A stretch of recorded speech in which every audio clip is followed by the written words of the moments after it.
ప్రయత్నం చేస్తుంది ఆయుధాలని. ఇక బాపురే కేసీఆర్ను జాతిపితగా నిలిపేందుకు బీఆర్ఎస్ యత్నాలు.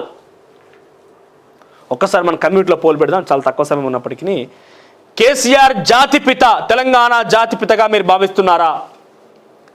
తెలంగాణ జాతిపితగా కేసీఆర్ని మీరు భావిస్తున్నారా? ఎస్ అయితే ఎస్ అని, లేదైతే నో అయితే నో అని కమ్యూనిటీలో పోల్ పెట్టారు అక్కడ. ఇక్కడ చూస్తే కేసీఆర్ని బాపు అనే పదంతో సంబోధించే రకంగా తెలంగాణ యావత్ ప్రజానీకాన్ని కూడా మలిచే విధంగా సోషల్ మీడియాలో కొత్త రకమైనటువంటి ఒక ఎజెండాను మొదలుపెట్టింది బీఆర్ఎస్ పార్టీ.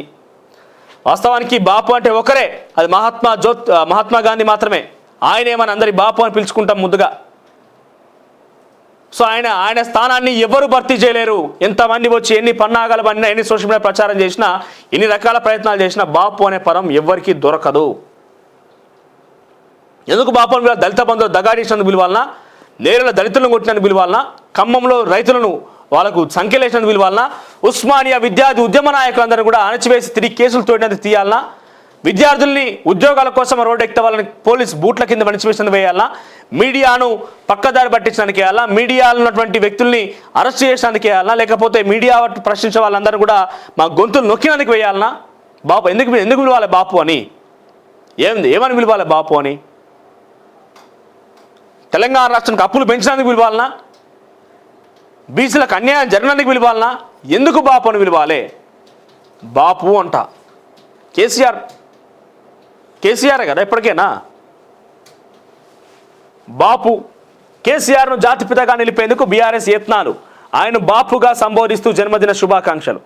ప్రజలు అలా పిలిచేలా మాధ్యమాల్లో విస్తృత ప్రచారం. పార్టీ శ్రేణులు సోషల్ మీడియా ఖాతాల్లో ప్రచార హోరు. నేడు తెలంగాణ భవన్లో కేసీఆర్ జన్మదిన వేడుకలు. వీల్ చైర్ డ్రైవర్లకు జీవిత బీమా పత్రాలు అందజేత పాల్గొన్న కేటీఆర్, హరీష్ ఎమ్మెల్యేలు. కేసీఆర్ 10 ఏళ్ల పాలనపై కాంగ్రెస్ సర్కార్ తీవ్ర స్థాయి విమర్శలు గుప్పిస్తున్న నేపథ్యంలో ప్రజల్లో ఆయన ఇమేజ్ను మరింతగా పెంచేందుకు, తెలంగాణ జాతిపితగా చరిత్రలో నిలిపేందుకు బీఆర్ఎస్ పార్టీ ప్రయత్నాలు ప్రారంభించినట్టు తెలుస్తోంది. ప్రత్యేక రాష్ట్రాన్ని సాధించిన ఉద్యమ నేతగా ఆయనకు ప్రజల్లో సుస్థిర స్థానం ఉండాలని, జాతిపితగా ఆయనపై ప్రత్యేక గౌరవభావం కల్పించాలని భావిస్తున్న పార్టీ నేతలు ఆ దిశగా వ్యూహాత్మక చర్యలు తీసుకున్నట్టు తెలుస్తోంది.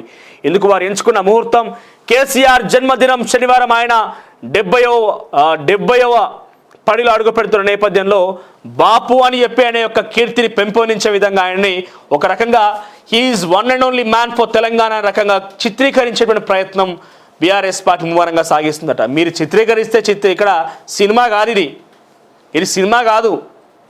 మీరు చిత్రీకరిస్తే ప్రజలు అమ్మేతందుకు ప్రజలు పూర్తి అవగాహనతో ఉన్నారు. సో మీరు చెప్తే ఇంటర్ అనుకుంటున్నారా? ఎన్ని చిత్రీకరణ చేసినా గదే ముచ్చట.